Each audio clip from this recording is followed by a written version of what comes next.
ሰላም ጤና ይስጥልኝ ውድ የቻናላችን ቤተሰቦች እንደምን አላችሁ? ይህ ክላሲክ አርሰናል ነው። ዛሬ አርሰናል በቪታሊቲ ስታዲየም ከበርንማውዝ ጋር ያደረገው እጅግ አስደሳች ጨዋታን ተከትሎ ታዋቂ ተንታኞች እንደ ፖል ሜርሰን፣ ቴሪ ሄንሪ እና ኢያን ራይት ያሉ የቀድሞ ኮከቦች የሰጡትን ትኩስ አስተያየት ይዤላችሁ ቀርቤያለሁ። አርሰናል ከድሮ ስህተቱ ተምሮ የሻምፒዮንነት ብስለት ያሳየበት መንገድ፣ የዲክላን ራይስ ድንቅ ብቃትና ተንታኞች ስለ አርቴታ ታክቲክ የሰጡት ሰፊ አስተያየትን በዝርዝር እንመለከታለን።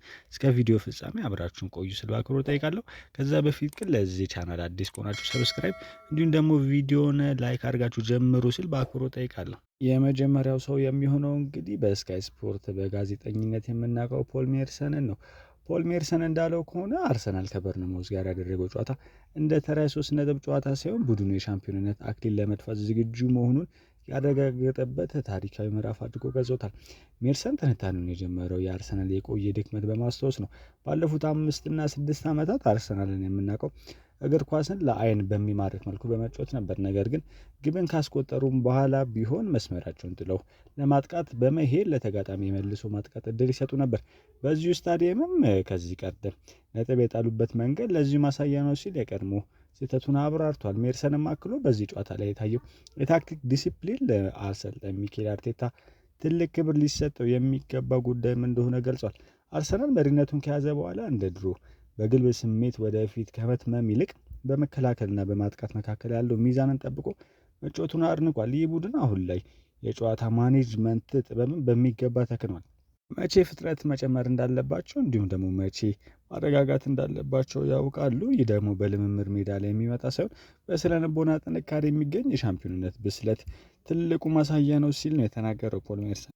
ሌላኛው የምናየው ሰው እንግዲህ የአርሰናል ዝነኛ ተጫዋችና የምንጊዜውም ተወዳጅ ተንታኝ የሆነው ኢያን ራይትን ነው። ኢያን ራይት እንግዲህ በፖድካስቱ ላይ በሰጠው እጅግ ስሜታዊ ትንታኔ የአርሰናል ድል የቡድኑ ቴክኒካዊ ብቃት ብቻ ሳይሆን ውስጣዊ ማንነቱን የመሰከረበት ጨዋታ ነው ብሎታል።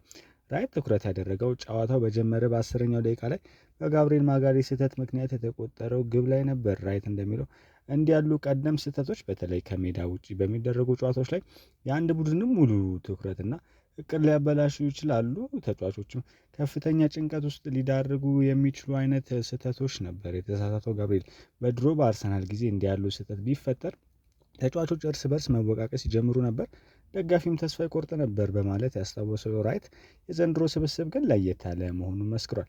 ጋብሪኤል ማጋሌሽ ከስህተቱ በኋላ ጭንቅላቱን ደፍቶ ከመቀመጥ ይልቅ በከፍተኛ ቁጭትና መነሳሳት ወደ ጨዋታው ተመልሶ ወዲያውኑ ግቡን ማስቆጠሩ የቡድኑ የስነ ልቦና ጥንካሬ በግልጽ ያሳያል ብሏል። ራይት ሲገልጽ የተራ ግብ አይደለም፣ ተጫዋቾች ለቡድን ያላቸው ኃላፊነትና ዕዳዬን መክፈል አለብኝ የሚል የባለቤትነት ስሜትም ውጤት ነው ሲል አሞካሽቶታል። በተጨማሪም ራይት በአሁኑ የአርሰናል ስብስብ ውስጥ ያለው የቤተሰብ አንድነት እንደ ትልቅ ስኬት ጠቅሶታል። ጋብሪኤል ግብን ሲያስቆጥር መላ ቡድኑ ግብ ጠባቂውን ዴቪድ ራያን ጨምሮ የገለጹት የደስታ አገላለጽ ተጫዋቾቹ እርስ በእርስ ያላቸው ጥልቅ ፍቅርን ያሳያል በማለት ነበር የትናንትናው ጨዋታውን የገለጸው።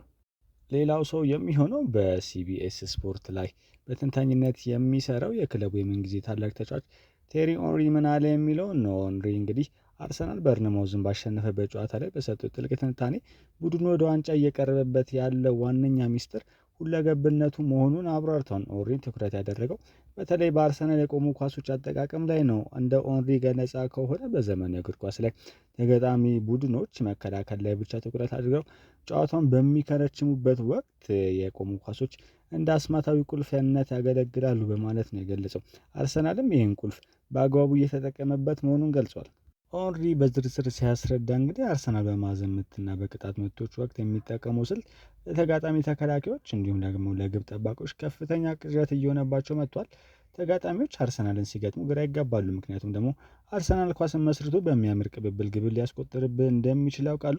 በዛው ልክ ደግሞ አንድ ማዕዘን ምት ካገኙ ግብ መሆኑ አይቀርም ብለው ይሰጋሉ። ይህ ደግሞ በተጋጣሚ ላይ የሚፈጥረው ትልቅ የስነ ልቦናዊ ጫና አለ ሲል አብራርቷል። በበርንማውዙም ጨዋታ የታየው ይህ እንደሆነና ቡድኑ በሜዳ ሆነ ከሜዳ ውጭ ያለው የበላይነት እንዲያረጋግጥ ረድቶታል ብሏል። ሌላው የምንመለከተው በስካይ ስፖርት ተንታኝነት የምናውቀው ጋሪ ኔቪል ምን አለ የሚለውን ነገር ለማየት እንሞክር። ጋሪ ኔቪል በመጀመሪያ ያነሳው አርሰናል በዚህ ጨዋታ ያሳየው የአሸናፊነት ጽናትን ነው። ኔቪል እንደሚለው ከሆነ አርሰናል ቀደም ባሉት ዓመታት እንዲህ ባሉ ከሜዳ ውጭ በሚደረጉ ጨዋታዎች ላይ መሪነቱን ካገኘ በኋላ የመረበሽ ምልክት ያሳይ ነበር። ነገር ግን በዚህ ጨዋታ በርንማውዝ ግፊት በሚያደርግበት ወቅት አርሰናል የነበረው መረጋጋት እጅግ አስደንቆታል። ይህ አርሰናል ካለፉት 2 ዓመታት እጅግ የተለየ ነው። አሁን ላይ በሜዳ ላይ ሆነ ከሜዳ ውጭ የሚሰሩት እያንዳንዱ ስራ በእቅድና በስሌት የሚመራ ነው ሲል ገልጾታል።